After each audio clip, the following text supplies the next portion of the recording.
Всем привет! Если у вас тоже есть клиентки, которые отращивают волосы и приходят к вам на коррекцию раз в месяц с просьбой приподнять затылок, то рекомендую обратить внимание на этот способ. Буду показывать на своей болванке, у нее ровная длина волос. И сразу хочу уточнить, что я в ролике не делаю всю стрижку целиком. Здесь я просто хочу показать, каким образом можно оформить затылок, если клиентка просит просто его приподнять и сохранить длину. Имею в виду именно длину на затылке, не затрагивая височные зоны. Итак, затылок у меня будет разделен на 3 секции. Волосы на висках я заранее заколола, чтобы они не мешались.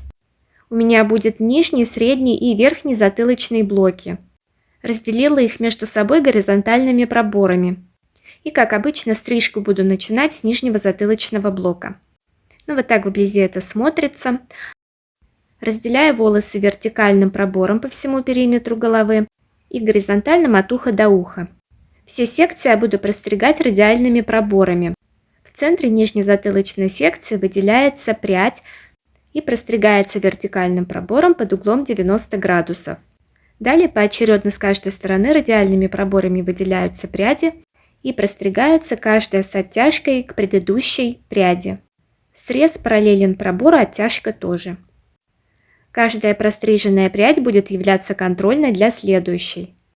Здесь, чтобы сохранить длину по окантовке, я оттяну пряди таким образом, чтобы нижняя прядь не дотянулась до среза. Таким образом у меня уйдет массивность волос по окантовке, но длина сохранится. Объем и форма будут плавно приподниматься вверх, создавая пропорциональный профиль. Такое оформление затылка подойдет совершенно любым волосам, любой структуре и особенно актуально для женщин с плоской формой затылочного блока. Либо бывает такой затылок, когда макушка скошенная, то есть сама форма затылка в профиль выпуклая и тут бац, и скошенная макушка. Иногда мастера это не учитывают и вместо того, чтобы оставить волосы подлиннее на макушке, они наоборот срезают. И можно завалить форму, потому что длины волос не хватит, чтобы откорректировать эти провалы. Итак, здесь я уже простригла нижнюю часть, и теперь буду приступать к среднему затылочному блоку. Голова клиента немножечко приподнимается, также выделяется прядь в центре затылка и простригается с оттяжкой 90 градусов и под углом тоже 90 градусов. Контрольной прядью для ориентира будут являться нижние волосы, уже простриженные. Далее контрольные пряди слева или справа подтягивается следующая прядь и простригается на уровне контрольной. Здесь каждая последующая прядь будет являться контрольной для следующей до уровня закругления головы. Там, где голова закругляется, все пряди нужно будет оттягивать на себя. Таким образом мы получим удлинение и максимальную плавность к височным зонам. Здесь я височные зоны стричь не буду, постараюсь подвести к ним волосы максимально гладко, потому что для следующей стрижки мне понадобятся удлиненные виски на этой болванке. Здесь я приступаю к правой части затылка, радиально выделяю прядь, отчесываю волосы контрольной и срезаю на нужном уровне. Снова выделяю прядь, отчесываю ее к предыдущей и снова срезаю. Здесь, чтобы не застричь волосы, я их оттягиваю назад, создавая прямую проекцию. После того, как простригли обе стороны, не забудьте проверить баланс, а еще лучше сделать перекрестную стрижку. Например, если вы стригли в горизонтальных проборах, проверяйте в вертикальных проборах. Таким образом мы проверяем качество стрижки. Если не вылезет ни один волосочек или кусочек, тогда все замечательно. Если вылезет, тогда мы его срезаем. Здесь я распустила верхний затылочный блок и приступаю к его стрижке. В центре затылка вертикальным пробором выделяю прядь и простригаю. Голова клиента должна быть в ровном положении. Контрольную прядь я оттягиваю на себя. Если ориентироваться на линию среднего затылка, тогда там получится 90 градусов. Если чуть выше, то, естественно, уже меньше угол. Примерно 45 градусов, потому что голова закругляется. Также выделяю пряди радиальными проборами и простригаю на уровне контрольной. Все следующие пряди оттягиваю в прямую проекцию, то есть на себя. Такое оформление затылка в основном подходит для вариантов стрижек боб. Когда не хватает объема, нет формы, когда есть ощущение, что все волосы тянут вниз. Визуально, естественно.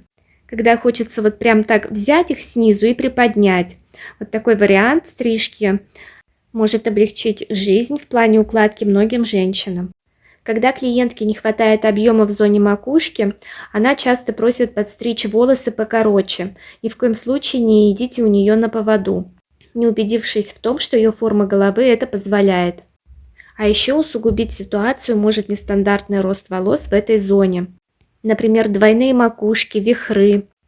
Если при их наличии вы срежете волосы в этой зоне до критической длины, то клиентка будет мучиться с укладкой. Волосы будут все время распадаться, подпрыгивать, открывать кожу головы и так далее.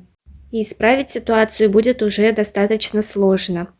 Поэтому, если есть какие-то сложные нюансы в области затылка, то в этой части рекомендуется оставлять волосы либо удлиненными, либо очень короткими. Здесь я уже простригла весь затылочный блок и приступила к сушке. После того, как высушу волосы, я буду дорабатывать затылок. У моей болванки волосы жесткие и густые, поэтому я прибегла к такому способу – шлифовка машинкой. Такой способ хорош для толстых, густых, жестких, торчащих волос, которые в переходах всегда приподнимаются. Здесь я не только шлифую, но и уголком машинки немножечко текстурирую концы, добиваясь гладкости в переходе. Напомню, что височные зоны я не стригла, поэтому здесь я разбиваю плотную линию к височным блокам. Волосы на моей болванке разноцветные, я тут немного экспериментировала. Но думаю, вам видно, какой плавный переход получился, причем длина волос сохранилась. Объем приподнялся и плотность по окантовке ушла. Благодаря тому, что я стригла радиальными проборами, волосы на затылке даже без укладки будут принимать правильную форму во время естественной сушки. Напомню, что в этом ролике я стригла только затылочный блок, височные зоны не затрагивала, потому что они мне понадобятся. После этой стрижки я планирую подстричь закругленный боб, а затем каскад укороченный с круглыми слоями. Ну вот, я уже почти доработала. Друзья, спасибо, что смотрели. Если у вас есть какие-то определенные пожелания к выполнению стрижи, какую бы вам хотелось увидеть, обязательно пишите в комментариях. Ну и вот такой результат затылка у меня получился. Видны текстура, слои, в то же время все плавненько. Друзья, надеюсь, вам было полезно. Спасибо за просмотр. Пока.